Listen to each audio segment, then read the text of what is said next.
The nurse lowered her voice like she was afraid the truth might break me. "Your children. They refused to authorize the payment," she said. "They said they can't take financial responsibility right now." I stared at the ceiling, the fluorescent lights blurring above me. My surgery was scheduled in less than an hour. Without it, the doctor had already warned me I might not make it through the night. My own children chose money over my life. For a moment, my chest tightened. Not from the illness, but from something far colder. Then I smiled. Not because I was okay, but because I finally understood everything. "Could you hand me my phone?" I asked softly. "There's someone I need to call." If this moment made your heart drop like mine did, take a second to breathe with me. And if you've ever been betrayed by someone you trusted, I'd really like to hear your story. Where are you watching from, and what time is it there right now? And if stories like this speak to you, the kind that uncover truth, pain, and strength, consider subscribing. You don't have to go through stories like this alone. A few months before I found myself lying under those unforgiving hospital lights, I was sitting in my sunroom with a cup of chamomile tea, watching the late afternoon settle over my backyard. It was quiet in a way that felt too large. After Robert passed, the house didn't just feel empty, it felt like it had forgotten how to hold sound. No footsteps in the hallway. No low hum of his voice on the phone. No soft laughter drifting in from the kitchen. Just silence, and the ticking clock I had never noticed before. For a while, I told myself I was handling it well. I had routines, morning walks, weekly lunches with neighbors, occasional calls from my children. I even kept up with some light consulting work tied to the company Robert and I had built together decades ago. From the outside, I looked like a woman adjusting. But inside, I was learning how to exist without being seen. That was when Derek started visiting more often. At first, it felt like a gift. He would stop by unannounced, arms full of groceries. I didn't ask for, smiling like he had suddenly remembered how to be my son again. "Mom, you shouldn't be carrying heavy things anymore," he'd say, setting bags on the counter like he belonged there again. "Just let me handle this stuff." I remember standing there watching him move through my kitchen, opening cabinets, rearranging things, wiping surfaces that didn't need wiping. It should have annoyed me, but instead it made my chest ache in a different way, because for the first time in a long while, I didn't feel alone. Olivia followed soon after. Unlike Derek, she didn't arrive with noise or energy. She came with control. She started accompanying me to my doctor's appointments, sitting beside me with a polite, composed smile, speaking in a tone that made her sound thoughtful and attentive. "She forgets things sometimes," she would say gently to the doctor, placing a hand over mine as if she were protecting me. "We just want to make sure everything is properly managed."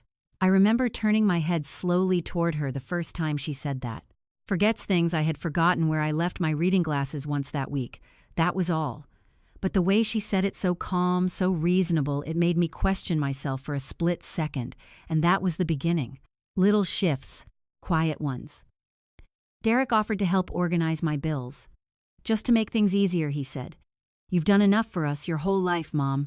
Let me take care of you now." Olivia started reviewing my medications. "This one looks outdated," she would murmur, flipping through bottles. "You don't want to risk anything at your age." At your age. That phrase started appearing more often. At your age, you should rest more. At your age, you shouldn't stress over finances. At your age, it's safer if someone else helps manage things. It wasn't said with cruelty. That's what made it so dangerous. It sounded like love. And for a while, I let myself believe it was.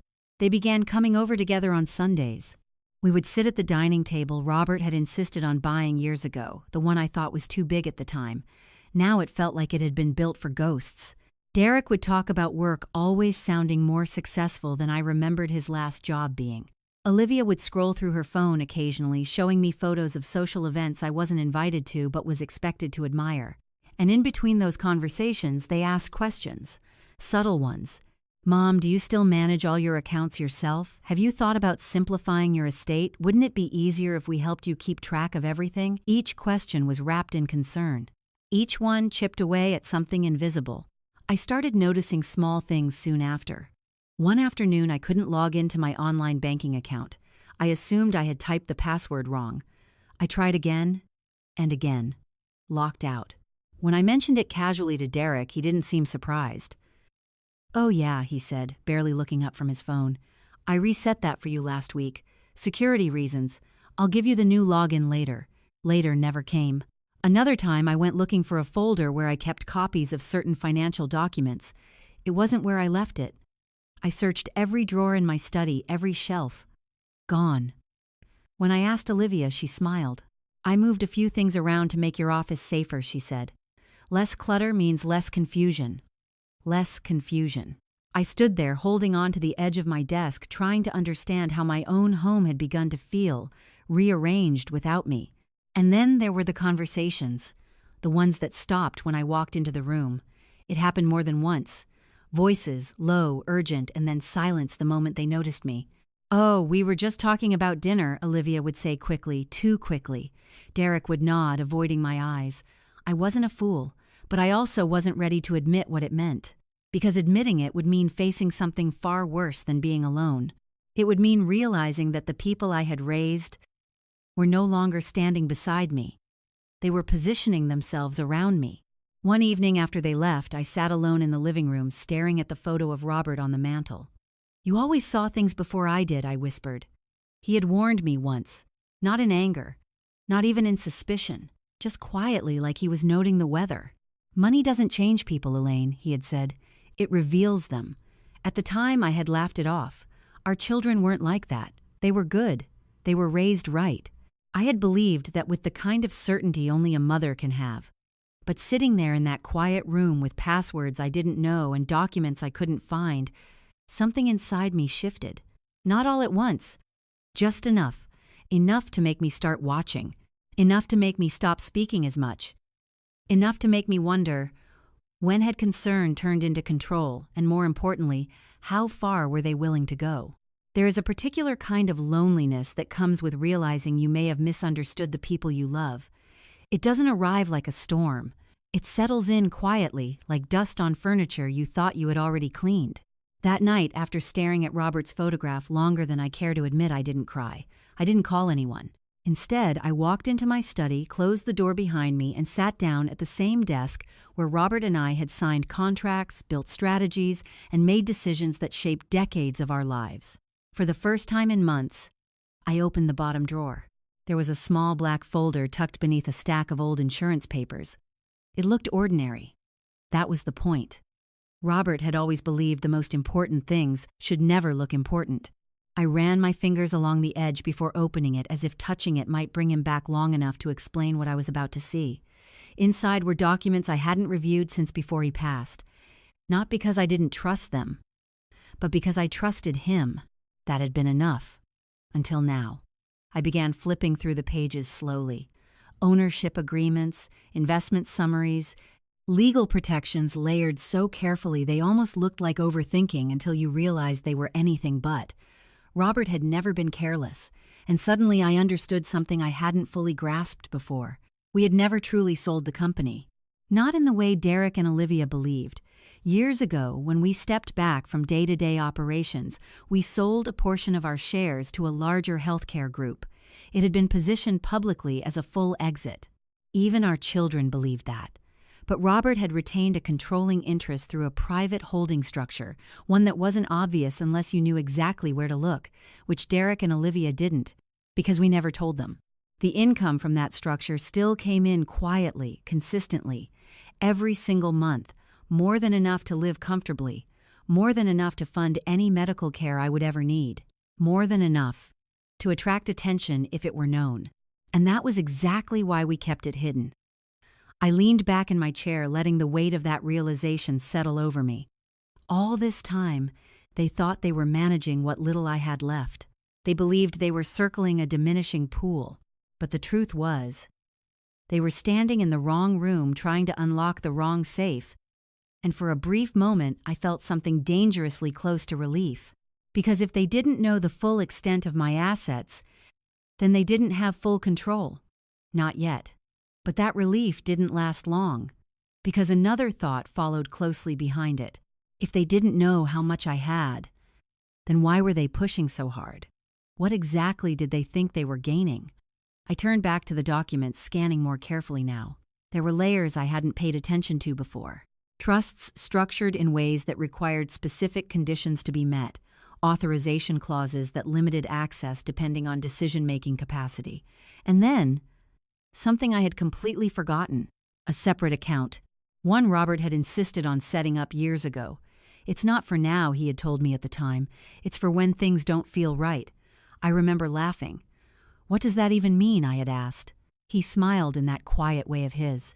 It means you'll know when you need it. I didn't understand then. But sitting there now, with the house too quiet and my children's voices echoing differently in my memory, I began to. The account was structured to be accessible only by me. No joint access. No external oversight. No dependency on anyone else's approval. A safeguard. Not against strangers, but against pressure. Against influence. Against family. I closed the folder slowly, my hands steady in a way that surprised me. For the first time since Derek reset my password without asking, I didn't feel confused. I felt awake. Not fully in control. Not yet. But aware. And awareness, I realized, was the first line of defense. The next few days, I didn't say anything. I didn't confront Derek. I didn't question Olivia. I didn't mention the missing documents or the changed passwords. Instead, I watched. I paid attention to things I had previously dismissed. The way Derek checked my reactions when he mentioned finances.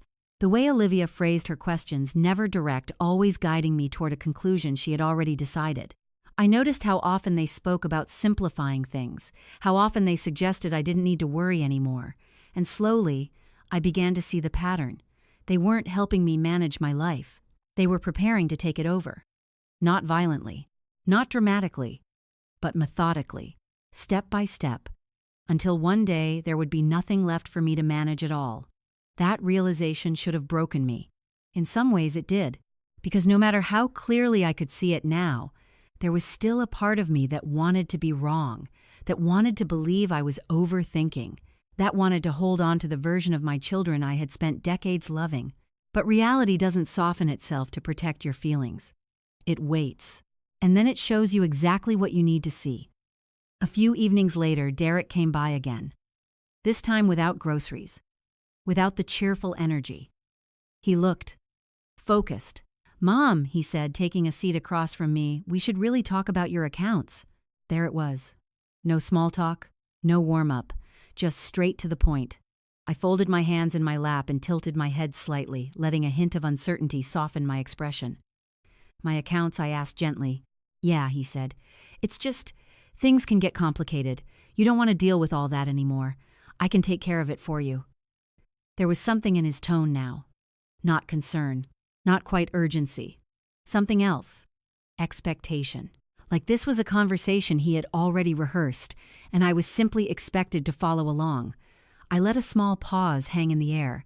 Then I nodded slowly. "Well, if you think that's best," I said. I watched his shoulders relax almost immediately. Watched the subtle shift in his posture. Relief.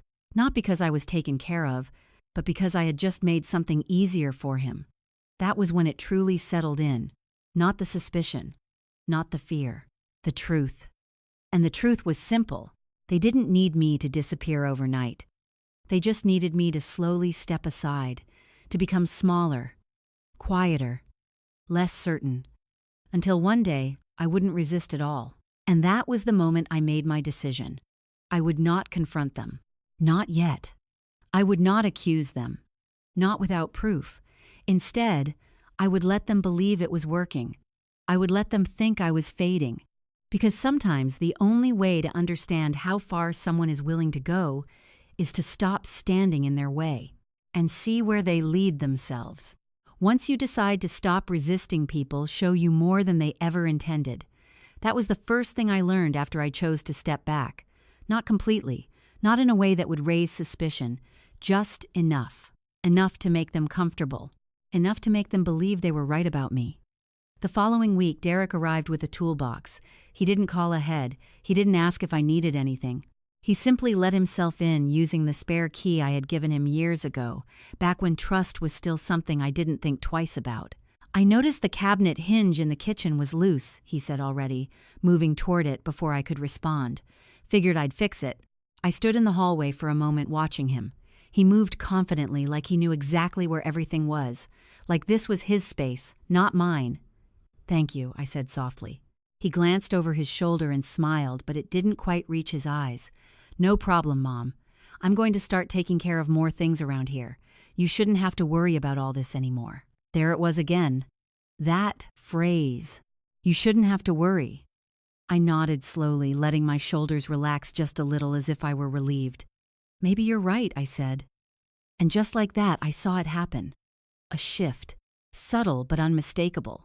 His movements became smoother, more assured. He wasn't helping anymore. He was settling in. Over the next few days, Derek found more and more things to fix.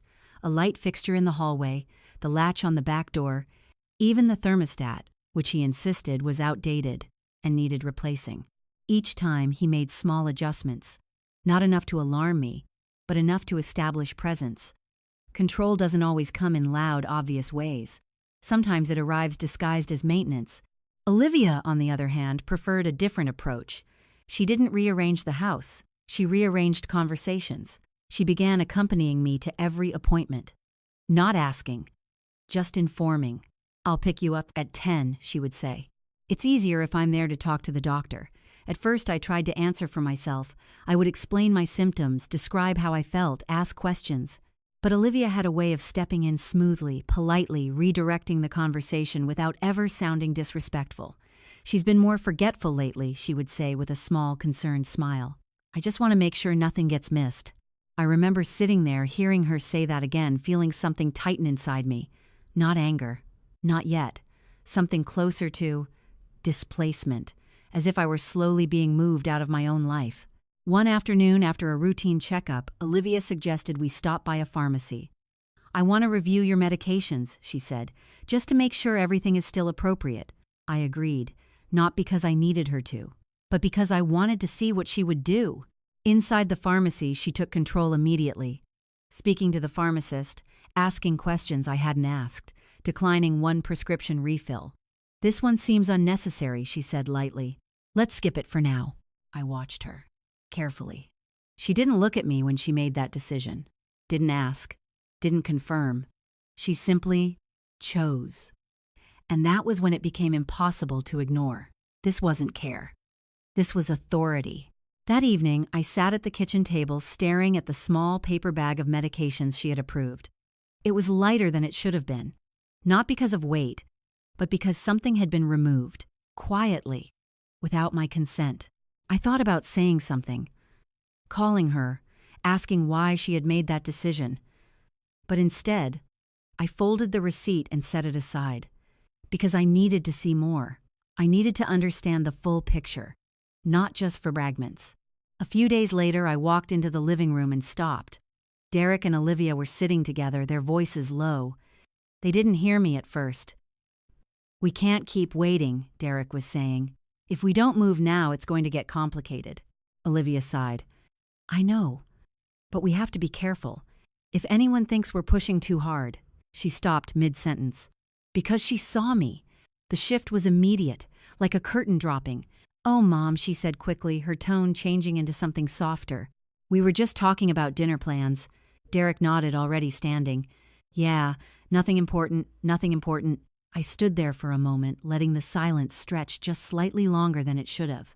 Then I smiled. A small, uncertain smile. "Oh, all right," I said. I didn't mean to interrupt, and I walked away.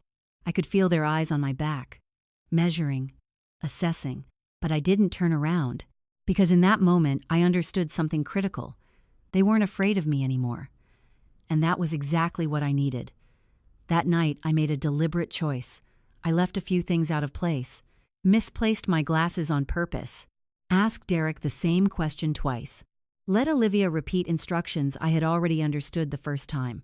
I watched how they reacted, not with concern, not with sadness, with confirmation, like every small sign of weakness was a box being checked. Every hesitation, every moment of uncertainty, it all added up in their minds, evidence, and the more I gave them, the more comfortable they became. By the end of that week, Derek brought up something new, "Mom," he said, casually leaning against the counter, "have you ever thought about putting my name on one of your accounts, just temporarily, for convenience?" There it was. Not a suggestion, a step. I looked at him, letting a faint flicker of confusion pass across my face. "My account?" I asked. "Yeah," he said, "just in case something happens. It would make things a lot easier." "For who?" I almost asked, but instead I nodded slowly. "Well, I suppose that could help," I said. "I'd have to think about it." He smiled, satisfied. Not because I had agreed, but because I hadn't refused, and that was all he needed. That night, as I lay in bed, staring up at the ceiling, I realized just how carefully this was unfolding. Not rushed, not reckless. Planned, layer by layer, until there would be nothing left for me to hold on to. No accounts, no authority, no voice, and maybe not even a choice. But what they didn't understand, what they couldn't see, was that I wasn't slipping. I was watching. Every word, every decision, every moment they thought I wasn't paying attention. Because sometimes the only way to survive betrayal is to let it believe it's winning. There is something deeply unsettling about sitting at your own table and realizing you are no longer part of the conversation that matters. It was a Sunday. They had made it a habit by then Sunday lunches at my house. Derek would bring something pre-cooked from a place he liked. Olivia would arrive with a bottle of wine she never opened, and I would set the table out of instinct more than necessity. That day, everything looked the same. The plates, the glasses, the quiet hum of the refrigerator in the background, but something in the air felt tighter, like a string pulled just a little too far. Sophie came with Olivia, as she often did. She greeted me with a hug that lingered a second longer than usual, her arms wrapping around me with a softness I hadn't felt from anyone else in that room in a long time. "You look tired, Grandma," she whispered. I smiled gently. "Just a little," I said. "I'll be fine." Her eyes lingered on my face, searching. Then she nodded, but I could tell she wasn't convinced. We sat down together, the four of us, and for a while everything felt almost normal. Derek talked about a new business opportunity. Olivia scrolled through photos from some charity event, occasionally turning her phone toward me. Sophie ate quietly, her attention drifting more toward observing than participating. And I played my part. I nodded. I smiled. I asked the kinds of questions they expected me to ask. But inside, I was listening for something else. Not what they said, but what they almost said. Halfway through the meal, I stood up. "I forgot to bring out the dessert," I said lightly. "Give me just a minute." Olivia waved her hand dismissively. "Oh, don't worry about it," she said. "We're fine." But I had already turned toward the kitchen. Not because I needed dessert, but because I needed distance. From the hallway, just before the kitchen entrance, I paused. Their voices dropped almost immediately. That had become predictable. But this time, I stayed. Just out of sight, just close enough. "We can't keep dragging this out," Derek was saying, his voice low but edged with impatience. "If something happens unexpectedly, we're going to be stuck." Olivia sighed, the sound controlled, measured. "I know. But if we push too fast, it's going to look suspicious." Suspicious. The words settled in my chest like something cold. Derek exhaled sharply. "She's already slipping," he said. "You've seen it. The forgetfulness, the confusion, it's all there. We just need to formalize it." My hand tightened slightly against the wall. "Formalize it." Olivia lowered her voice even more. "And if she resists," there was a pause, a long one. Then Derek answered, "Then we make it so she doesn't have a choice." Silence followed. Not awkward, not uncertain, deliberate. Like they were both considering the weight of that statement and accepting it. I felt something inside me shift. Not break, not collapse. Shift. Like a piece falling into place that had been hovering just slightly out of alignment. I didn't move right away. I didn't rush back into the room or confront them. Because in that moment, I understood something with absolute clarity. This wasn't about misunderstanding. It wasn't about concern. It wasn't even about money, not in the simple sense. This was about control, and they had already decided I was something to be managed, not a person, not their mother, an obstacle. After a few seconds, I stepped into the kitchen, fully making enough noise with the cabinet doors to signal my presence. Their voices stopped. Again. And by the time I returned to the dining room with a small plate of cookies, their expressions had already reset. Olivia smiled. Derek leaned back in his chair. Everything looked normal. "Here we go," I said, placing the plate down. Sophie glanced between them, then at me. Her brow furrowed slightly. "You okay?" she asked quietly. I met her eyes. For a moment, I considered telling her the truth, but instead I smiled. "I'm fine, sweetheart," I said. She didn't look convinced. After lunch, Derek stepped outside to take a call. Olivia began gathering dishes, her movements efficient, practiced. "You don't have to do that," I said gently. "I can handle it." She shook her head. "It's easier this way," she replied. "You should rest." There it was again, that soft insistence, that quiet repositioning. I let her, because now I wasn't guessing anymore. I was observing. Sophie lingered in the living room while Olivia moved back and forth to the kitchen. I joined her, lowering myself slowly into the armchair. She watched me for a moment, then spoke. "Grandma, can I ask you something?" "Of course," I said. She hesitated, then leaned in, slightly lowering her voice. "Do you feel like they're not telling you everything?" The question caught me off guard. Not because of what she asked, but because of who was asking it.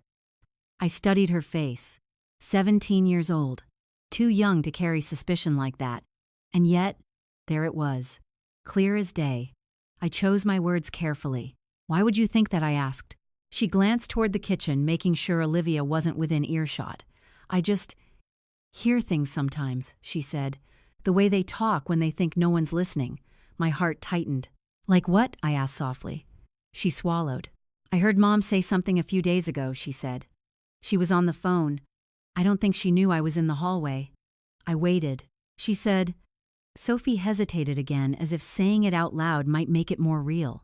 "Once she's declared incapable, everything gets easier." The words landed with a quiet finality. There it was. Not suspicion, not interpretation, confirmation. I felt a strange calm settle over me, the kind that doesn't come from peace, but from certainty. I reached out and placed my hand gently over Sophie's. "You did the right thing telling me," I said. Her fingers tightened around mine. "I don't think what they're doing is right," she whispered, "but I don't know what to do." I looked at her, really looked at her, and for the first time in weeks, I didn't feel completely alone. "You don't have to do anything," I said gently. "Just keep paying attention." She nodded slowly. As Olivia returned to the room, the moment dissolved. The mask came back on, the roles resumed, but something had changed, not just in what I knew, but in how I understood the situation. This was no longer a possibility, no longer a fear. It was a plan they believed was already working. And that was their greatest mistake, because the moment you believe you've already won is the moment you stop noticing who's still watching. That night after they left, I didn't sit in silence. I didn't stare at old photographs. I didn't question what I had heard. Instead, I went back to my study, closed the door, and picked up the phone. It was time to stop observing and start preparing. The moment you stop hoping someone will prove you wrong is the moment you begin to protect yourself. That night, after Sophie's words settled into something solid inside me, I sat at my desk for a long time before making the call, not because I didn't know what to do, but because I did. And knowing meant there was no going back. I picked up the phone and dialed a number I hadn't used in months. It rang twice. Whitman and Associates, a calm voice answered. "This is Elaine James," I said. "I need to speak with Charles." There was a brief pause, just long enough for recognition to pass through the line. "Of course, Mrs. James." One moment. A click. Then his voice. "Elaine." He didn't sound surprised. He sounded ready. "I was wondering when you'd call." That sent a quiet chill through me. "You knew?" I asked. "I suspected," Charles said carefully. "Your husband asked me to watch for certain signs. You've just described most of them." I closed my eyes for a second. Of course Robert had. He had always been 2 steps ahead of problems I didn't even know existed. "I need to see you," I said. "Tomorrow morning," Charles replied without hesitation. "Come to my office." And Elaine, "Yes, don't sign anything, no matter how small it seems." "I won't," I said. And this time I meant it in a way I never had before. The next morning, I told Derek I had a routine checkup. He didn't question it. In fact, he offered to drive me. "I can take you," he said. No reason for you to go alone. I smiled faintly. That's all right, I said. It's just a quick visit. I'll be fine. He hesitated. Just for a second. Then nodded. All right. Call me when you're done. I promised I would. I didn't. Charles's office was exactly as I remembered it. Quiet. Orderly. Unchanged. Like a place where chaos wasn't allowed to exist unless it was documented properly. He greeted me at the door himself. No assistant. No formality. Just a look that said he already understood more than I had told him. You look tired, he said gently. I am, I admitted. But I'm not confused. He nodded once. Good. Sit down. We moved into his office, and I placed the black folder on his desk. I went through everything last night, I said. The accounts. The structures. The clauses Robert set up. Charles didn't touch the folder immediately. He watched me instead, and he asked, They think I don't know what I have, I said. They're trying to gain control of the visible accounts. They've already started shifting access. His expression didn't change, but something in his eyes sharpened. Have they asked you to sign anything, he asked. Not directly, I said. But Derek wants his name on one of my accounts. Olivia's been speaking for me at medical appointments. She's already started framing me as forgetful. Charles leaned back slightly. Then we're earlier in the process than I feared, he said. I frowned. Earlier, he nodded. If they were further along, you'd already be facing a formal capacity evaluation. Possibly even a petition for guardianship. The word hit harder than I expected. Guardianship. Legal removal of control. Of autonomy. Of self. They're building toward it, I said quietly. Yes, Charles replied, and they're doing it carefully. I swallowed. There's more, I added. They've already started interfering with my medications. Olivia declined one of my prescriptions without telling me. That made him sit forward. That's not just manipulation, he said. That's dangerous. I know. He was silent for a moment. Then he reached for the folder and opened it. His eyes moved quickly over the documents. He didn't need long. He knew these structures almost as well as Robert had. Finally, he closed it. All right, he said. We need to act before they escalate. I felt something tighten in my chest. Act how Charles folded his hands together. First, we document everything he said. Every conversation, every irregularity, every decision they've made on your behalf without consent. I've already started paying attention, I said. Good, he replied. Now we make it formal. He reached for a notepad. Second, we secure your access. Change all passwords. Re-establish control over any accounts they've interfered with. I can do that today, I said. Not alone, he corrected. We'll do it together. That way there's a record. I nodded. And third, he paused slightly, choosing his words. We prepare for the possibility that they'll push harder. How? I asked. He looked directly at me. By activating the contingency your husband put in place. My breath caught. The clause, yes. I hadn't fully understood it yet. Not completely. I need you to explain it to me, I said. Charles leaned back, his tone shifting into something more precise. Robert created a protective provision tied to coercion and neglect, he said.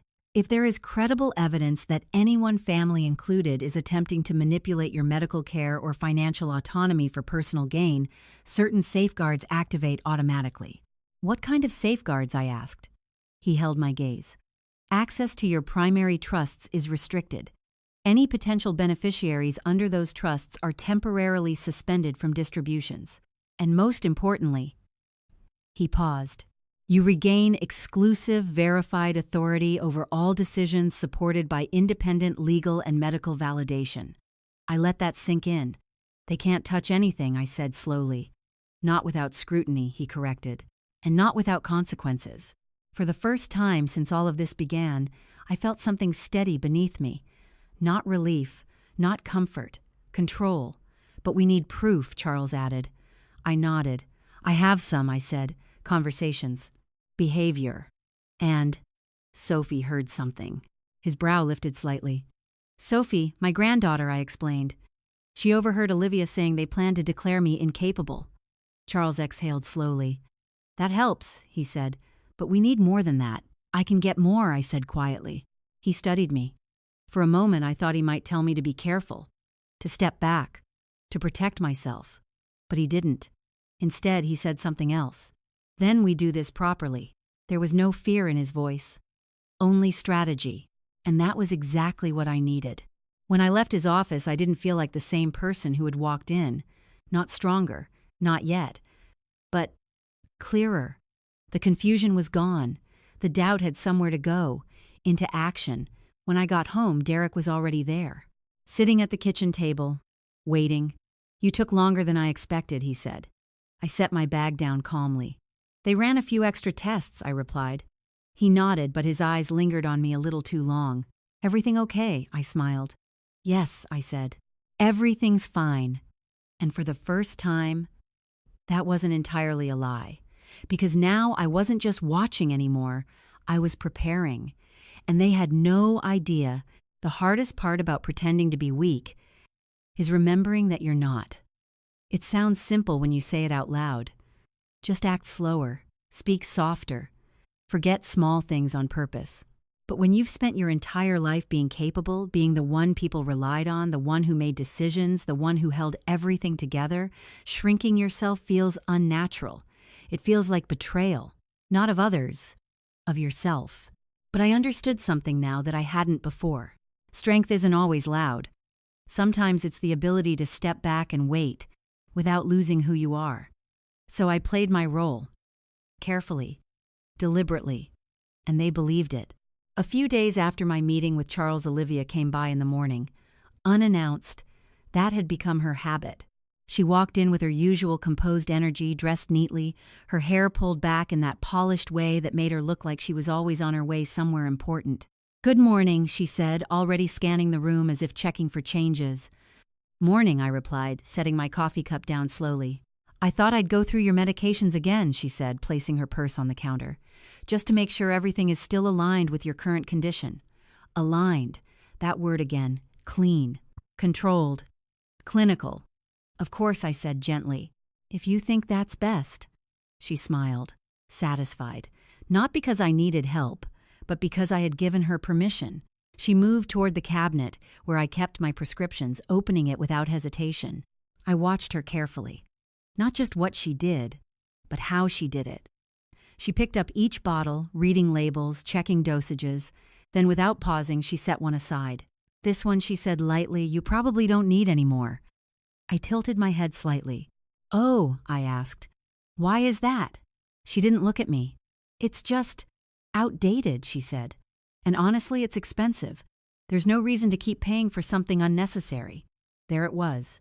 Not concern for my health. Concern for cost, for efficiency, for control. And the doctor said that I asked softly. She hesitated, just for a fraction of a second. "Not exactly," she admitted, "but I've done some research." Of course she had. I nodded slowly, letting my expression soften just enough to appear uncertain. "Well, if you think it's all right," I said. She smiled again and placed the bottle aside, like she had just made a reasonable decision.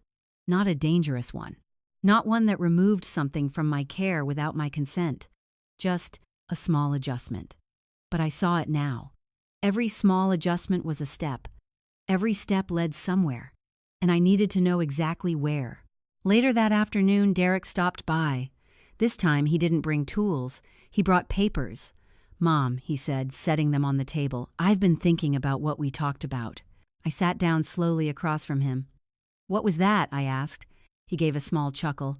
"Your accounts," he said, "just making things easier." He slid the papers toward me. "Nothing major," he added. "Just a convenience authorization. It lets me help manage things if needed." I didn't touch them right away. Instead, I looked at him. Really looked at him. This was my son. The boy who used to run through this house barefoot. The one who used to climb into my lap when he had nightmares. The one I had protected, guided, loved, without question. And now he was sitting across from me, placing documents in front of me like I was a problem to solve. I lowered my gaze to the papers. "I don't quite understand all of this," I said quietly. That was enough. I saw it in his face. Confirmation. He leaned forward slightly.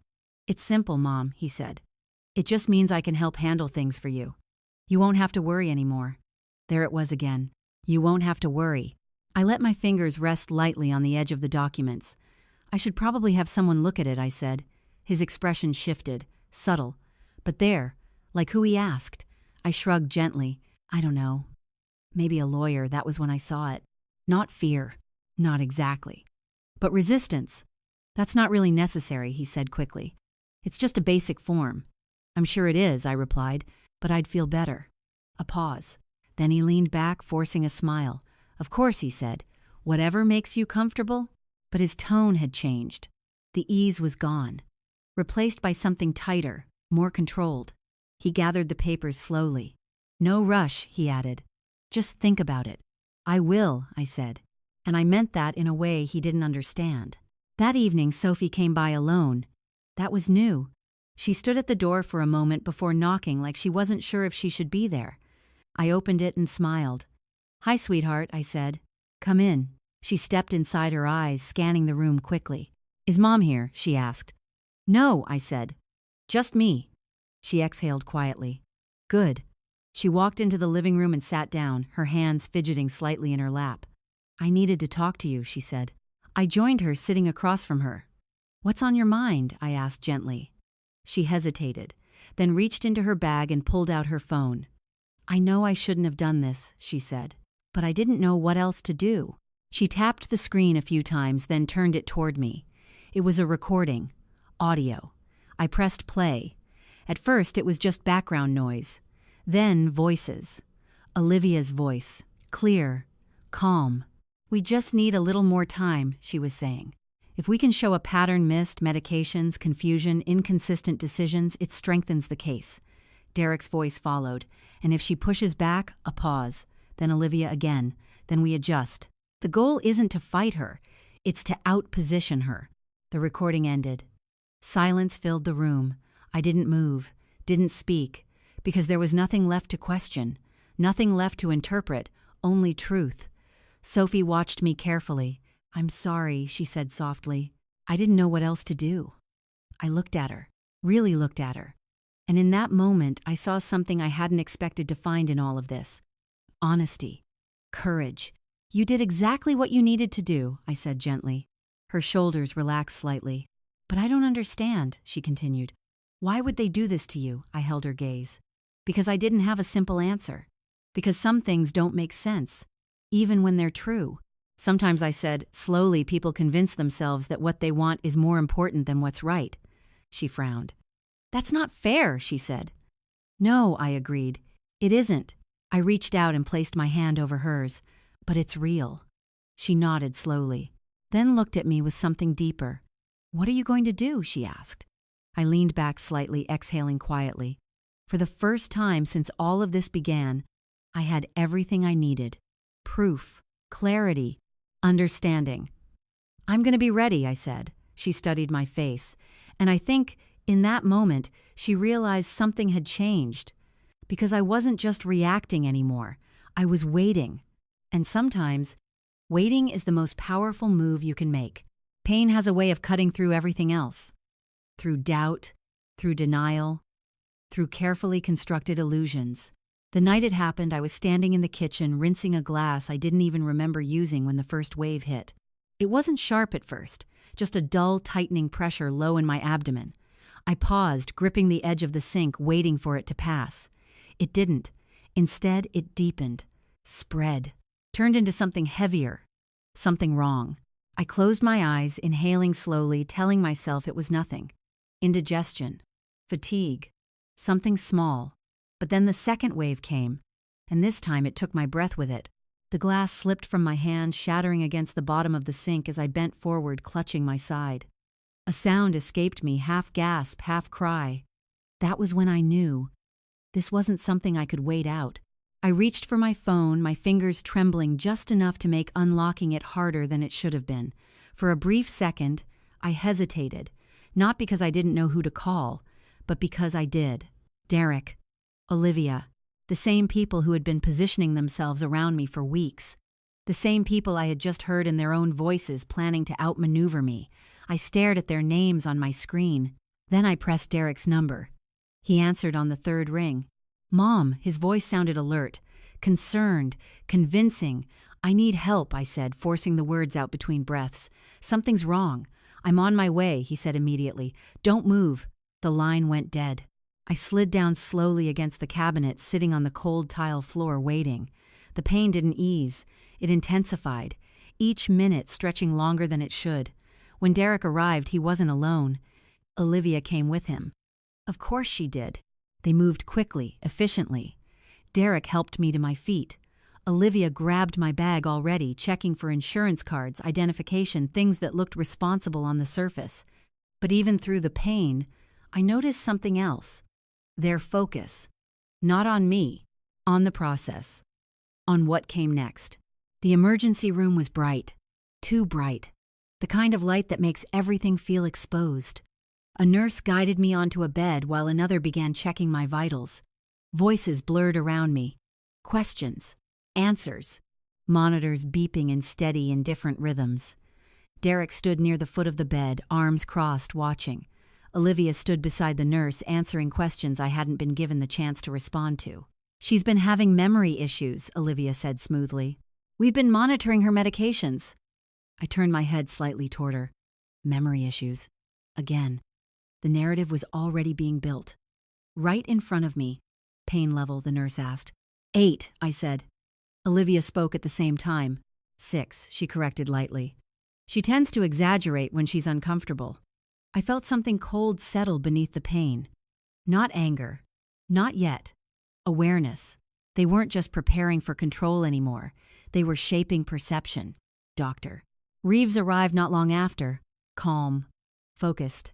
He examined me, asked questions this time, directing them at me directly. I answered as clearly as I could.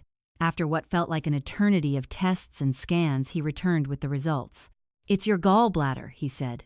Severely inflamed, possibly infected. We need to operate. The word landed hard. Operate. I nodded slowly. Tonight, I asked. As soon as we can prepare you, he said. Waiting increases the risk. I glanced toward Derek and Olivia. This was it. A moment that required decision, responsibility, action. Derek stepped forward. What are we looking at financially? He asked. The question came too quickly. Too easily. Doctor. Reeves didn't seem surprised. The hospital will go over that with you, he said. Right now the priority is stabilizing her and getting her into surgery. Olivia nodded. Of course, she said. We just want to understand everything. Understand everything. Accept the urgency. Accept the risk. Accept the fact that this wasn't a negotiation. It was a necessity. Time moved strangely after that. I was transferred to a pre-surgery room. IV lines inserted, monitors attached, forms discussed, and through it all, Derek and Olivia remained present. But not present. They stepped out of the room several times, each time returning with expressions that didn't quite match the situation. Concern, but controlled, measured, like they were managing something behind the scenes. At one point, I heard Olivia speaking just outside the door, her voice low. If we delay even a little, it might work in our favor, she said. My heart stuttered. I strained to hear more. But if something goes wrong, Derek's voice tense. It won't, Olivia cut in. Not immediately. We just need time. Time. For what? For me to weaken, for their case to strengthen, for the situation to tilt just enough in their direction. I closed my eyes. The pain pulsed through me sharper now, but it was no longer the only thing I felt. Clarity had returned, and it was louder than anything else. A nurse came in shortly after. Not Hannah, someone else. She checked my IV, adjusted a monitor, then gave me a small, reassuring smile. They'll take good care of you, she said. I nodded faintly. I know, I replied. Because at that moment, I wasn't worried about the surgery. I was worried about everything surrounding it. The decisions being made outside my room. The conversations I wasn't part of. The strategy unfolding while I lay there, expected to be passive. Expected to be unaware. Expected to be managed. But they had made one mistake, a critical one. They believed the situation belonged to them. They believed they were in control. And they didn't realize I was still watching, still listening, still understanding. As the minutes ticked closer to the scheduled surgery time, the room grew quieter. Derek and Olivia were no longer inside. The hallway outside hummed with distant movement. And then, the door opened again. This time it was Nurse Hannah. She stepped in slowly, her expression different from the others. Not rushed, not detached, careful, like she was carrying something fragile. "Mrs. James," she said softly. "Yes," I replied. She hesitated, just for a moment, then stepped closer. "I need to speak with you," she said, and something in her tone made everything inside me go still. There are moments in life when everything you suspected stops being a possibility and becomes fact.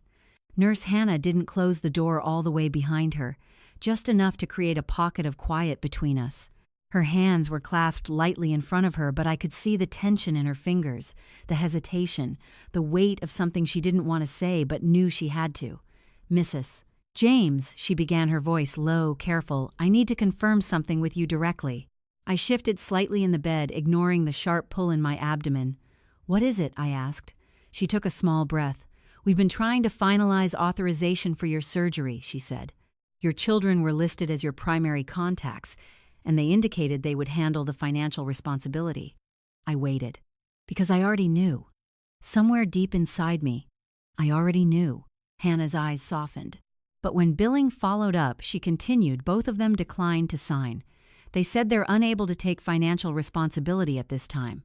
The words didn't echo. They didn't explode. They simply landed. Flat, cold, final. For a moment I stared at her, my mind strangely quiet. Not because I didn't understand what she had said, but because I understood it too clearly. My own children had stood in this building, spoken to these people, and made a decision not to help, not to protect, not to step forward when it mattered most. They chose to step back, to leave me here, suspended between urgency and paperwork, between need and denial. "Did they say anything else?" I asked. Hannah hesitated. "They asked about timing," she admitted, "whether the surgery could be delayed, and how that might affect your overall condition." There it was. Not just refusal, calculation. I closed my eyes briefly, and in that darkness I saw everything. Derek's impatience at the table, Olivia's controlled voice in the hallway, the recording Sophie had given me, the missing medications, the changed passwords, every small piece, every quiet moment, every doubt I had tried to soften. They all aligned, not into confusion, into truth. I opened my eyes again. Hannah was watching me carefully now, as if she expected me to break, to cry, to panic, to fall apart under the weight of what she had just told me. And for a fraction of a second, I almost did, because no matter how prepared you think you are, nothing truly prepares you for the moment your children choose not to save you. But then something else rose to the surface. Something stronger than shock, stronger than pain, clarity, a steady, unwavering clarity that cut through everything else. I nodded slowly. "Thank you for telling me," I said. Hannah blinked, surprised. "You're welcome," she replied softly. I could see the question in her eyes, the one she didn't ask out loud. "Are you all right?" No, I wasn't. But I wasn't helpless either. And that was the difference. "Can you do me a favor?" I asked. "Of course," she said. "I need you to note in my chart that I am fully alert-oriented and making my own medical decisions," I said calmly. She straightened slightly. "Yes, ma'am," she said immediately. "I can do that.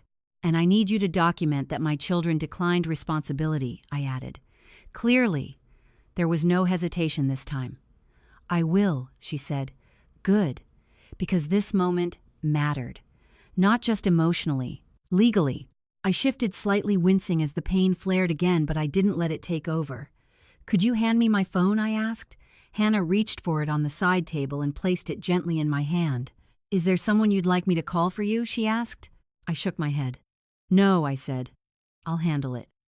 She nodded, lingering for a second as if she wanted to say something more. Then she stepped back. "I'll be right outside if you need anything," she said. "Thank you," I replied. The door closed softly behind her. And just like that, I was alone. The room felt different now. Not quieter, not darker, clearer, like something invisible had been removed. I stared at the phone in my hand, at the screen, at the reflection of my own face staring back at me. Older, yes, tired, certainly, but not broken, not yet, not ever. I thought about Derek, about the way he had stood at the foot of my bed, arms crossed, asking about money before asking about me. I thought about Olivia, about her calm voice, her calculated decisions, her ability to shape a narrative so smoothly it almost sounded like truth. And I thought about Sophie, her quiet courage, her willingness to step outside the line drawn by her own mother. And then I thought about Robert, about the way he had looked at me when he set all of this in motion years ago, not fearful, not suspicious, certain, as if he knew that one day I would need more than love to protect myself. I unlocked the phone. My fingers were steady, more steady than they had any right to be. I scrolled past Derek's name, past Olivia's, and stopped at another, Charles Whitman. For a moment I just looked at it, because this call wasn't just about surgery. It wasn't just about payment. It was about everything that had been building for weeks, everything they thought they were doing quietly, everything they believed I didn't see. I pressed the call button. It rang once, twice. Then Elaine. His voice was immediate, grounded, present. They refused, I said. No explanation needed, no details required. He understood.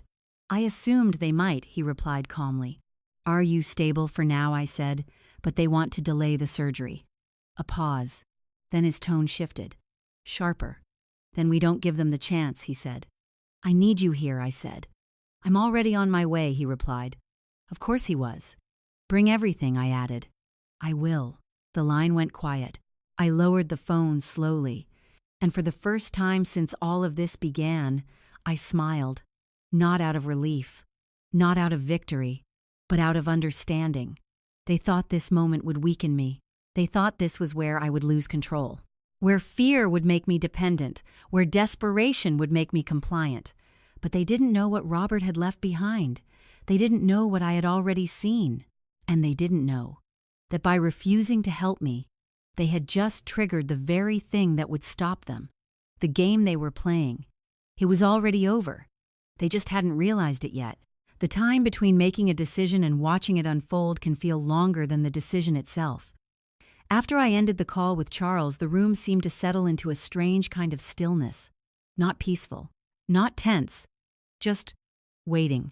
I could hear movement in the hallway outside. Distant footsteps, the low murmur of hospital staff exchanging updates. Somewhere a machine beeped steadily, indifferent to everything happening in my life. But inside that room, everything had shifted. For the first time since I arrived at the hospital, I wasn't reacting. I was in motion, not physically, but strategically, and that changed everything. It didn't take long. Less than 20 minutes after my call, the door opened again. Charles stepped in without hesitation, his presence immediately altering the air in the room. He wasn't rushed. He wasn't flustered. He was precise. Behind him came Monica Hayes, her posture straight, her expression focused in a way I had seen countless times before when she used to run my office like a command center. For a brief moment, seeing her there felt like stepping back into a version of my life where I was still firmly in control. Elaine, Charles said, moving to my bedside. How are you holding up? I've been worse, I replied. He gave a small nod, accepting that answer for what it was. Good, he said, because we don't have time to waste. Of course we didn't. Monica set a folder on the side table, already opening it. I brought everything we discussed, she said. Account access logs, communication records, and a timeline of irregular activity. Efficient, reliable, exactly what I needed. Charles turned slightly toward the door. Before we proceed, I want a nurse present, he said. And if possible, a hospital administrator or social worker. Monica nodded and stepped out to arrange it. Within minutes, Nurse Hannah returned along with a woman who introduced herself as the hospital's patient advocate. They positioned themselves near the foot of the bed, attentive but unobtrusive. Charles glanced at them briefly. Thank you for being here, he said. What we're about to do requires clear documentation. Then he turned back to me. Elaine, I'm going to ask you a few questions, he said. Answer them clearly and in your own words. I nodded. State your full name. Elaine Margaret James. Do you understand where you are? I'm in the hospital awaiting surgery for my gallbladder.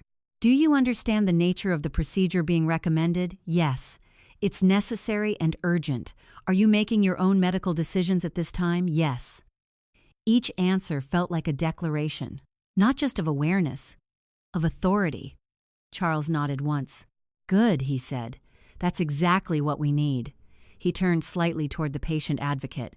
Please note that Mrs. James is alert-oriented and demonstrating full decision-making capacity, he said. She nodded, writing quickly.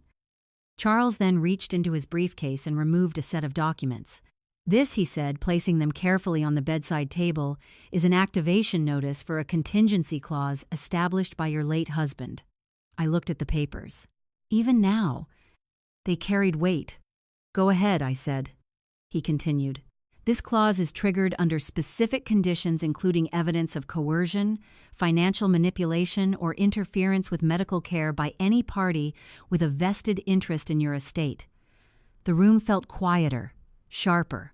Based on the information we have, he went on, including your children's refusal to authorize necessary treatment and their inquiries about delaying care, we have sufficient grounds to activate this provision. I exhaled slowly. There it was. The line. Crossed. What happens next? I asked. Charles met my eyes. Immediately, all discretionary distributions from your primary trusts are suspended for any listed beneficiaries, he said. That includes Derek and Olivia. A flicker of something passed through me. Not satisfaction. Not exactly. Something closer to balance. Second, he continued, all authority over your financial and medical decisions is reaffirmed solely in your name, supported by legal and medical documentation, meaning they had no leverage, none. Third, he added, any attempt to interfere further will be documented as part of a broader investigation into potential financial misconduct and medical neglect. The words hung in the air. Not dramatic, but absolute. Monica stepped forward, then sliding another document closer to me. This is authorization for immediate access to your private emergency account, she said. Funds are already being prepared for transfer. Of course they were. Because Robert had thought of everything. Because Charles had anticipated this moment. Because I had finally chosen to act. Proceed, I said. She nodded and began making calls quietly, efficiently. Within the next 30 minutes, everything changed. Not emotionally, logistically. The hospital billing department was contacted directly. Payment was arranged in full, no delays, no questions, no dependency on anyone else. The patient advocate remained in the room documenting every step. Nurse Hannah checked my vitals again, her expression softer now, not with pity, but with something closer to respect. You're all set on our end, she said gently. We can move forward as soon as the surgical team is ready. I nodded. Thank you. Charles stepped closer again. There's one more thing, he said. I looked at him. We'll be notifying your children, he continued. Formally. They'll receive documentation outlining the activation of the clause and the suspension of their access. I considered that for a moment. Will they understand it? I asked. His expression didn't change. Oh, they'll understand, he said. Not because it was simple, but because it would be undeniable. As everything settled into place, I felt the exhaustion creeping in.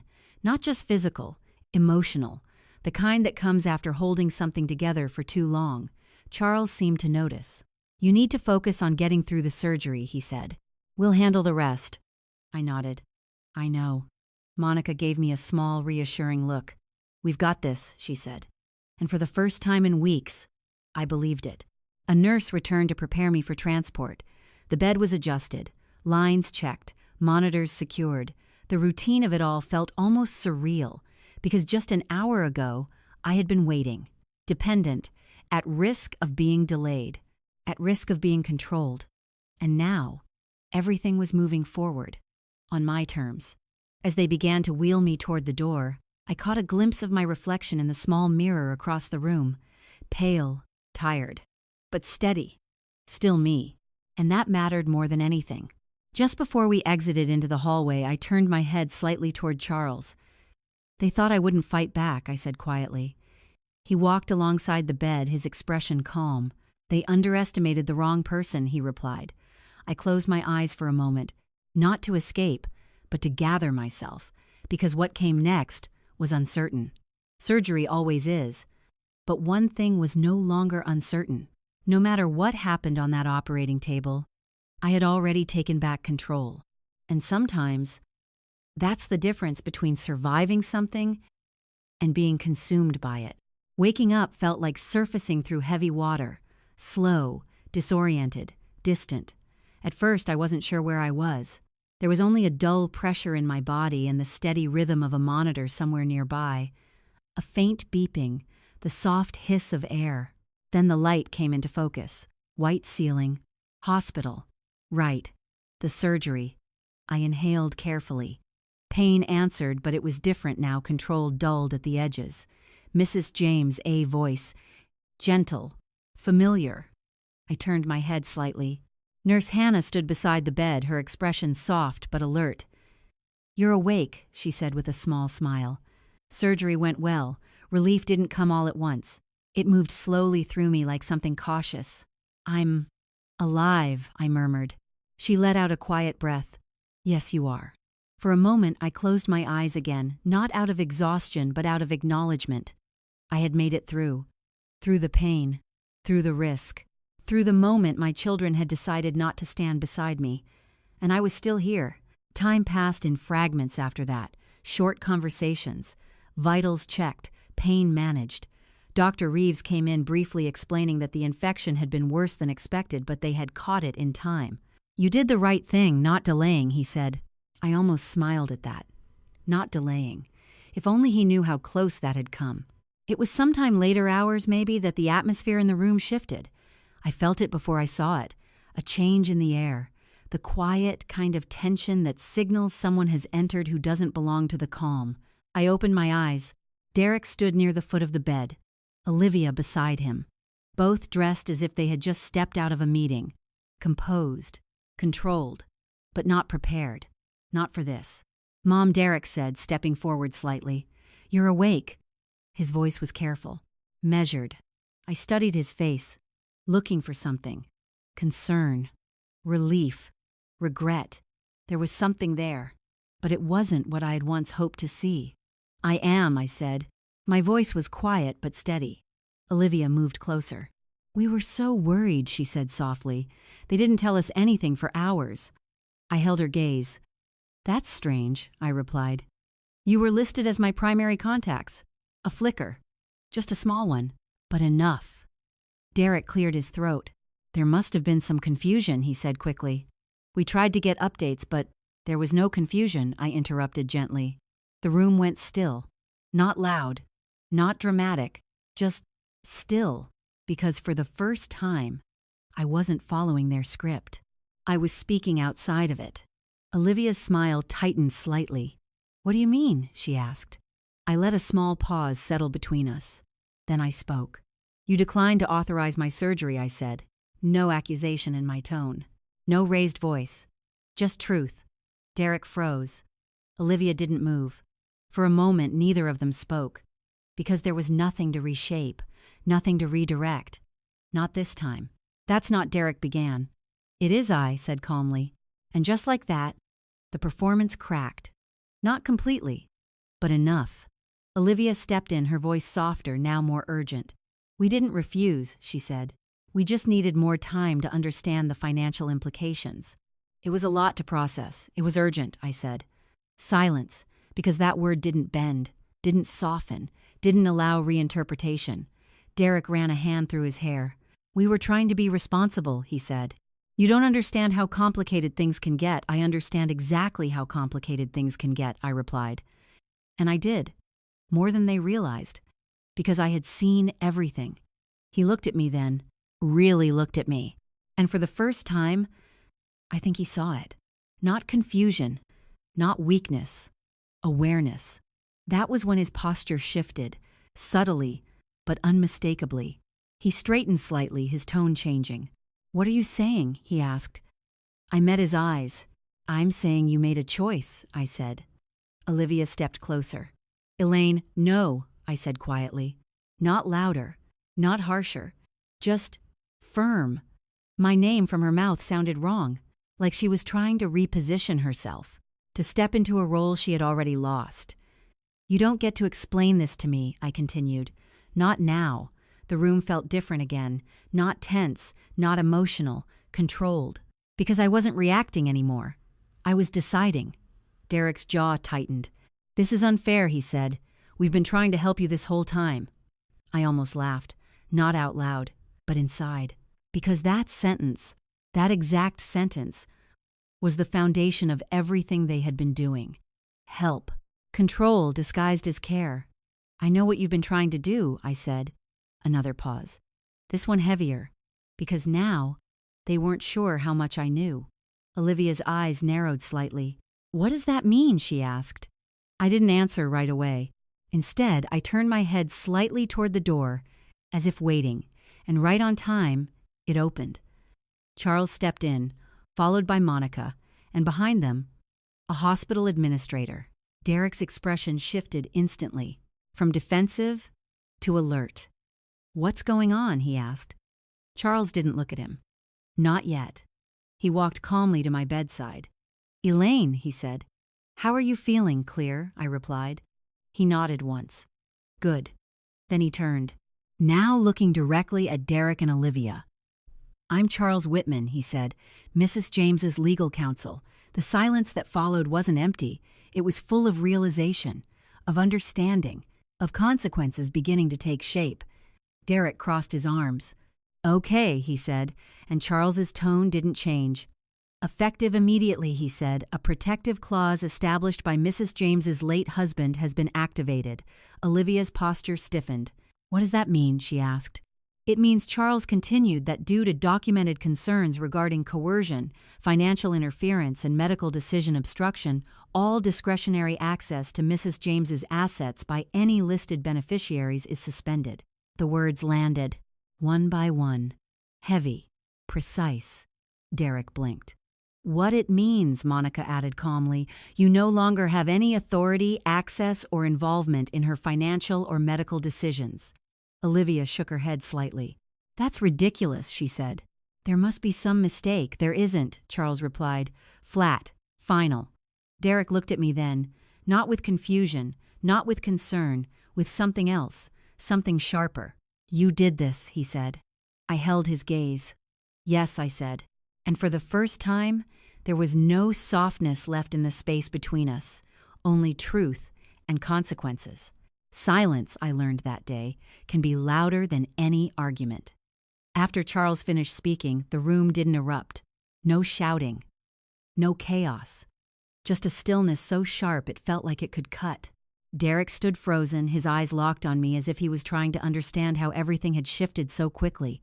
Olivia, on the other hand, recovered faster. She always did.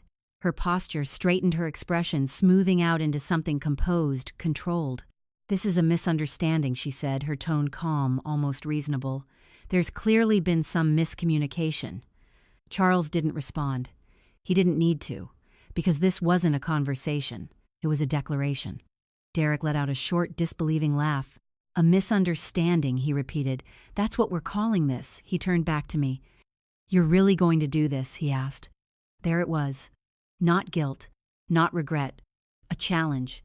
As if I were the one crossing a line, I met his gaze steadily. I already did, I said. The words settled between us. Unmovable. Olivia stepped closer to the bed, her voice softening again, slipping into that familiar tone she used when she wanted to sound sincere. Elaine, she said gently, we were trying to protect you. Protect me. Even now. Even here. The phrase didn't make me angry anymore. It simply revealed everything. From what I asked quietly, she hesitated. Just enough. From making decisions that could hurt you, she replied. I held her gaze. And refusing my surgery was supposed to help, I asked. Another pause. Longer this time. Derek shifted beside her. We didn't refuse, he said sharply. We just needed more time to review everything. That's not the same thing. It is, I said, because when time is the difference between life and death, delay is a decision. And they knew that. The room remained tense but controlled, because there was no room left for manipulation. Not with Charles standing there, not with documentation already in motion, not with the truth fully exposed. Olivia's expression hardened slightly. You're overreacting, she said. There it was. The shift. From soft persuasion to quiet accusation. You're taking one situation and blowing it out of proportion, she continued. We've been helping you for months. Managing things you can't keep up with anymore. I never asked you to manage anything, I interrupted. My voice wasn't loud, but it didn't need to be. Because this time, I wasn't uncertain. Derek exhaled sharply. Mom, come on, he said. You can't seriously believe we're trying to hurt you. I looked at him, really looked at him, and for the first time, I allowed myself to see him without memory softening the edges. Not the child I raised, not the boy who needed me, the man standing in front of me, the one who had weighed my life against convenience and hesitated. I don't have to believe it, I said quietly. I heard it. That stopped him. What he asked? Olivia's eyes flickered. What do you mean? She said quickly. I didn't answer right away, because this was the moment, the one where truth stops being something you carry alone and becomes something others have to face. Sophie brought me a recording, I said. The words landed like a shift in gravity. Olivia's face changed. Not dramatically, but enough. What recording? She asked. But her voice had lost something. Control. Derek turned toward her. What is she talking about? I reached slowly toward the side table where my phone rested. My movements were deliberate, measured.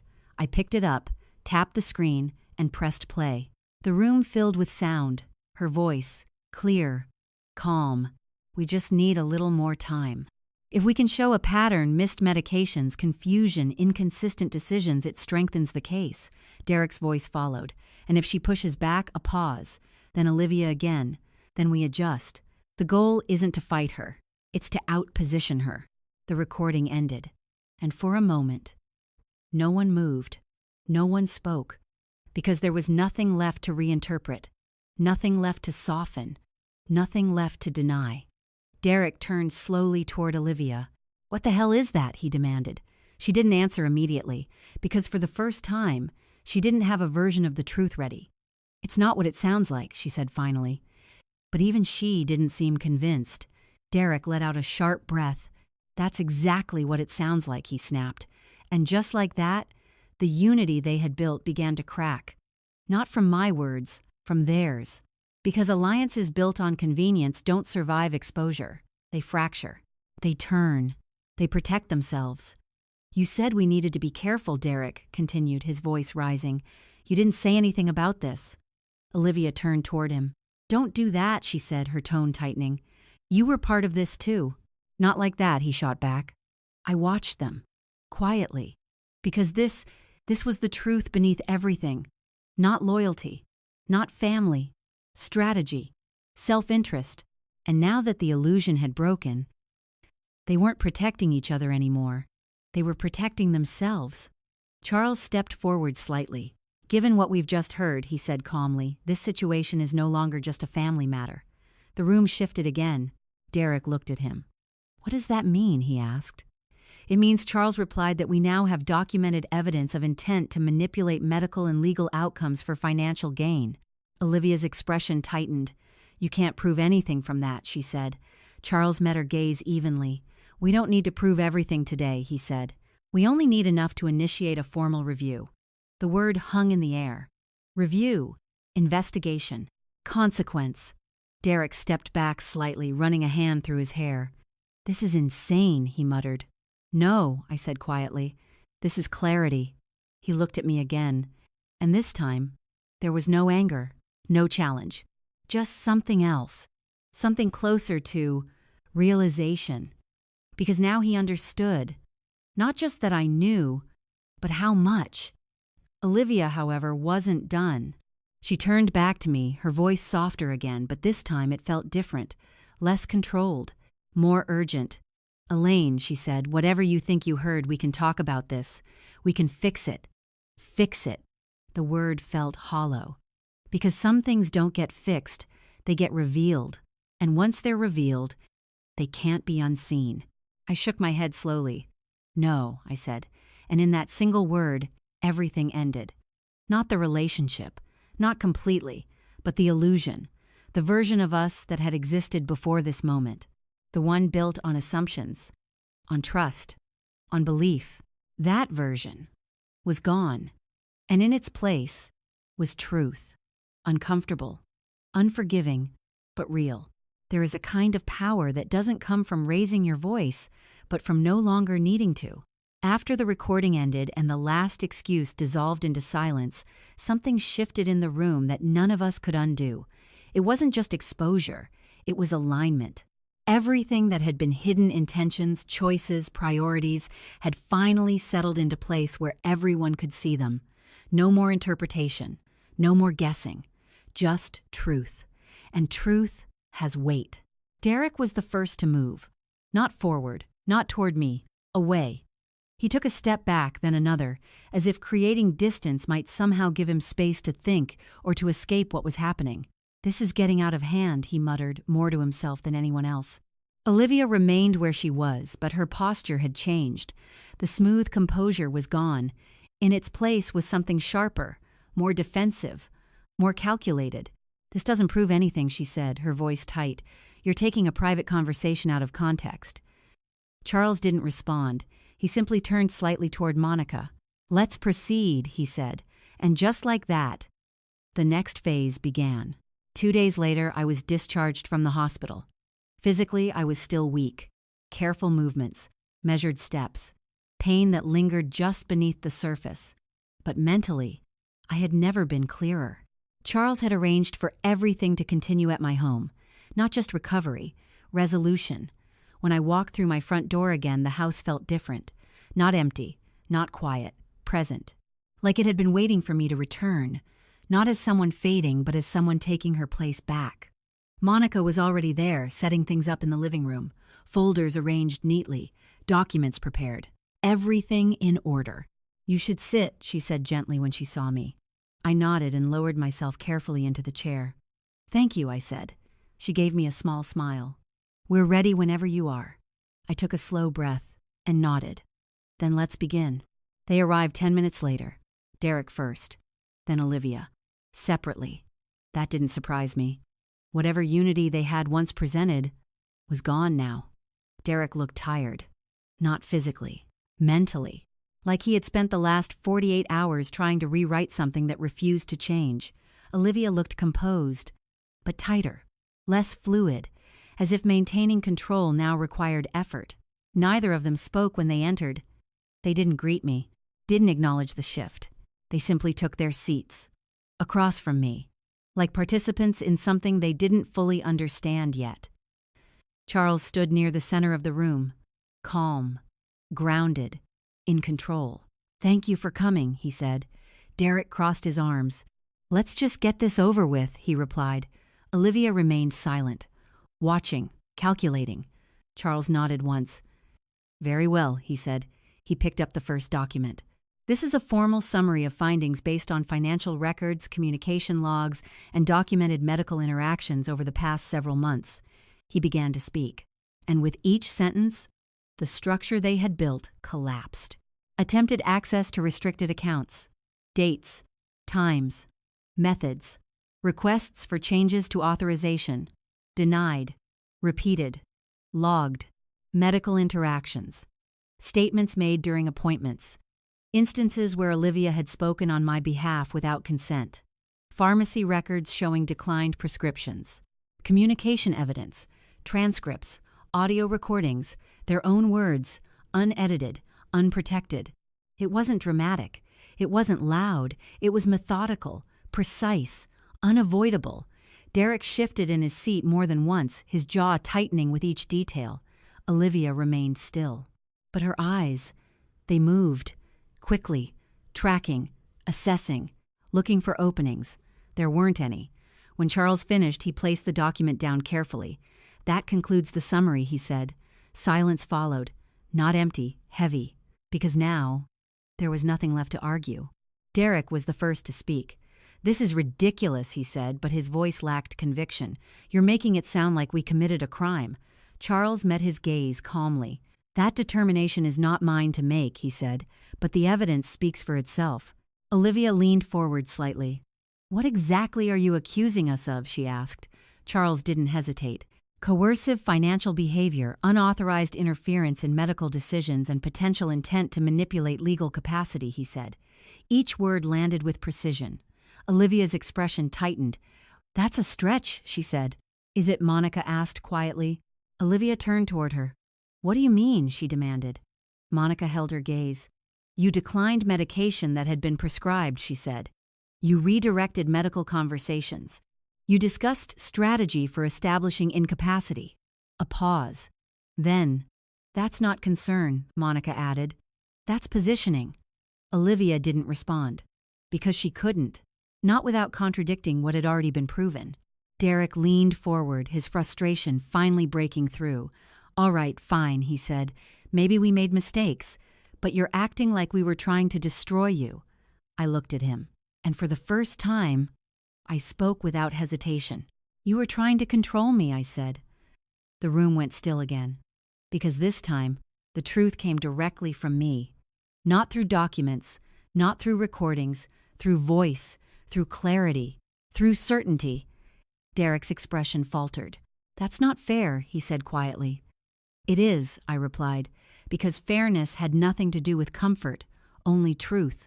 Olivia straightened slightly, her tone shifting again. What do you want from us? She asked. There it was. Not apology, not understanding. Outcome. I considered that for a moment, not because I didn't know the answer, but because I wanted to say it clearly, completely, without hesitation. I want my life back, I said. Simple, direct, final. They both looked at me, waiting for more. There wasn't any. Because that was everything. Charles stepped forward again. Effective immediately, he said, both of you are removed from any decision-making authority related to Mrs. James's finances, healthcare, and estate planning. Derek exhaled sharply. And the inheritance? He asked. There it was, the question beneath everything.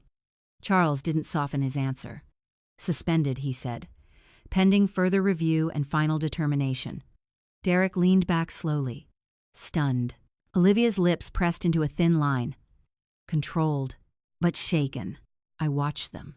Not with anger, not with satisfaction, with understanding, because now they were seeing what I had already seen. Consequences. Not emotional ones, structural ones, real ones. The kind that don't disappear with apologies, or explanations, or time. There's one more matter, Charles said. Both of them looked at him. Mrs. James has chosen to remove you from any leadership role within the family's charitable foundation, he continued. Olivia blinked. What she said, the foundation will be restructured under new leadership, he said, effective immediately. Derek shook his head slightly. You can't do that, he said. I spoke before Charles could respond. Yes, I said, I can. And that was it. Not a threat, not a warning, a decision. One they couldn't undo. The room fell silent again. But this time, it was different. Not heavy, not tense, resolved, because everything that needed to be said had been said, and everything that needed to change already had. There is a moment after everything has been exposed when people stop arguing and start revealing who they truly are. That moment came quietly, not with shouting, not with dramatic exits, but with the absence of denial. Because denial requires possibility, and there was none left. Derek was the first to break the silence, not with anger, not this time, with something closer to desperation. You're really going to take everything from us, he asked. The question hung in the air, fragile in a way his voice had never been before. I looked at him, and for the first time since this began, I saw not just the man he had become, but the boy he had been. And that made it harder. Not easier. Harder. Because love doesn't disappear just because truth arrives. It just changes shape. I'm not taking anything from you, I said quietly. I'm taking back what was always mine. He shook his head, frustration rising again. That's not how this works, he said. We're your family. Family. The word felt heavier now, stripped of the assumptions I had carried for so long. Family doesn't mean access, I said. His jaw tightened. It should, he replied. No, I said gently. It shouldn't. Olivia stood slowly. She didn't pace, didn't raise her voice, but something in her posture had shifted again. Not controlled, not composed. Intent. If you do this, she said carefully, you're destroying everything.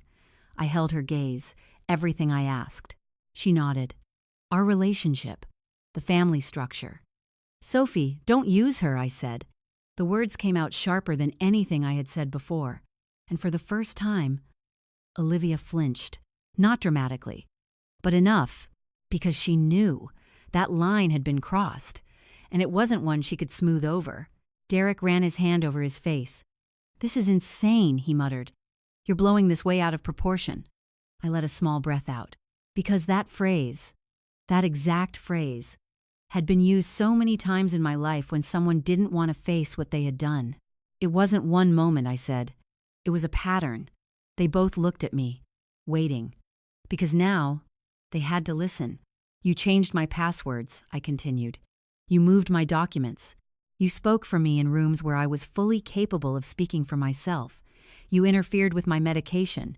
You discussed declaring me incapable while I was still standing in my own home." Each sentence landed quietly, but each one stayed, because none of it could be denied. "And when I needed you," I said, my voice steady but softer now, "when I needed you to choose me over convenience, you didn't." Silence, because that was the center of it. Not the money, not the accounts, not the legal structures, the choice. They had made it, and now they had to live with it. Olivia's expression shifted again. This time, something cracked. Not the control, something deeper, emotion. But not the kind that repairs, the kind that reacts. "You don't understand what it's like," she said suddenly. "Do you have any idea how much pressure we've been under?" I watched her carefully.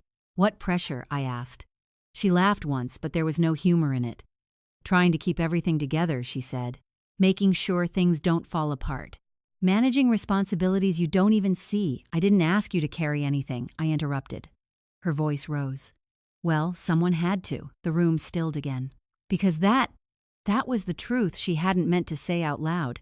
Not responsibility. Control. Not support. Ownership. Charles remained silent. Monica didn't move. Because this wasn't legal. It was personal. Derek looked between us, his frustration building again. "So what now?" he asked.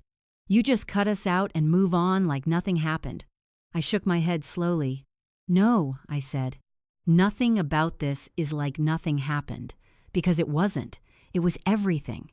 It was the moment where illusion ended and reality began." I shifted slightly in my chair, the movement slow but deliberate.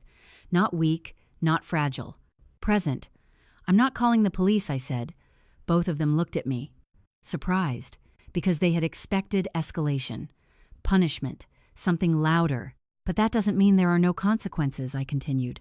Charles stepped forward slightly. "Civil review has already been initiated," he said. "Any financial irregularities will be examined independently." Derek exhaled sharply. "Of course they will," he muttered. Olivia said nothing. But I could see it. I looked at both of them, and for the first time since this began, I allowed myself to feel the full weight of it. Not anger, not even betrayal. Grief, because what I had lost wasn't just trust. It was the version of them I believed existed, and that loss doesn't come back. "I loved you without conditions," I said quietly. Neither of them moved. "And I would have given you anything," I continued. That was the truth, the simplest, most painful truth. "But you didn't ask," I said. "You took." The words didn't echo. They didn't need to, because they were enough. Olivia's eyes filled, but she didn't cry. Not fully, just enough to show something had shifted. "We can fix this," she said again, but this time it sounded different, less convincing, less certain. I shook my head. "No," I said, "not the way you want to. Because fixing something requires honesty. And what they wanted was restoration without accountability. That was never going to happen." I leaned back slightly, letting the moment settle. "I'm setting boundaries," I said. "Clear, simple, unavoidable. You will not have access to my finances. You will not make decisions about my health. You will not speak on my behalf." Each line, a line drawn, not in anger, in clarity. Derek stared at me. "So that's it?" he asked. I met his gaze. "That's where it begins," I said. "Because endings don't always come with doors slamming. Sometimes they come with distance, with space, with the quiet understanding that something has changed permanently." Olivia looked down for a moment, then back at me. "And Sophie?" she asked. I softened slightly, because that mattered. She's welcome in my life, I said. Always. A pause. But that will be her choice, I added. Not yours. I didn't need to say it. She understood. The room settled into something final. Not dramatic, not explosive. Resolved, because everything had been said, everything had been revealed, everything had been decided. And now, all that remained was living with it. Healing doesn't arrive all at once. It doesn't come with a single moment where everything feels right again. It comes quietly, in small shifts, in breaths that don't hurt as much, in mornings where the silence feels softer. 3 months after the surgery, I stood in my garden for the first time without needing to hold on to something for balance. The air was warm, carrying the faint scent of soil and early blooms. The roses Robert planted years ago had begun to open again, their petals unfolding slowly as if time itself had decided not to rush them. I understood that feeling. I moved carefully along the stone path, my steps steady but deliberate. My body still reminded me of what it had been through. Sharp twinges if I turned too quickly, a lingering fatigue that came without warning. But I was here, standing, breathing, living, and that mattered. More than anything else, that mattered. The house had changed, not physically, but in the way it held me. There were no unexpected visits, no quiet rearrangements, no conversations that stopped when I entered the room. The silence was still there. But it wasn't heavy anymore. It was honest. I had filled parts of it again, slowly, carefully. Monica came by twice a week, helping me organize what had once been overwhelming but now felt manageable again. Not because I couldn't do it, but because I chose not to do everything alone. There was a difference, a quiet, powerful difference. Charles remained involved as well, guiding the restructuring of my assets and ensuring every safeguard Robert had put in place remained intact.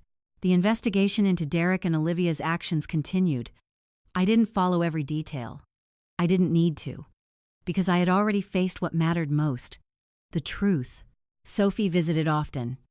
More than I expected, more than I had even allowed myself to hope for. She would come after school, sometimes dropping her bag by the door like she had done when she was younger before everything became complicated. We didn't always talk about what had happened. In fact, most of the time, we didn't. We talked about her classes, her plans, her thoughts about the future, normal things, honest things, the kind of conversations that don't need to be managed. One afternoon, as we sat in the garden together, she looked at me quietly for a long moment. "You're different," she said. I smiled slightly. "I feel different," I replied. She nodded. In a good way, she added, "I thought about that, about everything that had changed, everything that had been stripped away, everything that had been revealed." "Yes," I said finally, "in a good way," Derek called once. About a month after I returned home, I let it go to voicemail. Not out of anger, not out of punishment, but because I wasn't ready. And I wasn't going to force readiness just because it was expected. Olivia didn't call. Not directly. But I heard through others that she had been trying to explain things, to reshape the narrative, to soften what had already been made clear. I didn't respond to that either, because I had learned something important. You don't have to participate in every version of a story, especially when you already know the truth. One evening, as the sun dipped lower behind the trees, I found myself standing in the doorway of my study. The same room where everything had begun to shift, the same desk, the same chair, the same quiet, but I wasn't the same. I walked in slowly and sat down, running my fingers lightly across the surface of the desk. For a moment, I closed my eyes, and I could almost hear Robert's voice. Not clearly, not as words, but as presence. Steady, certain. He hadn't prepared me because he doubted me. I understood that now. He had prepared me because he believed in me, because he knew that one day I might need more than strength. I might need protection, structure, clarity, and the courage to use all of it. I opened my eyes and looked around the room. Nothing had changed, and yet everything had, because the fear was gone. The confusion, the hesitation, all of it had been replaced by something quieter, stronger, ownership. Of my life, of my choices, of my voice. Later that week, I visited the office of the foundation Robert and I had built together. The restructuring was complete. New leadership, new direction, a renewed purpose. We expanded its mission, adding programs focused on protecting elderly individuals from financial exploitation and medical manipulation, because I knew now how easily it could happen, how quietly, how convincingly, and how devastating the consequences could be if no one stepped in.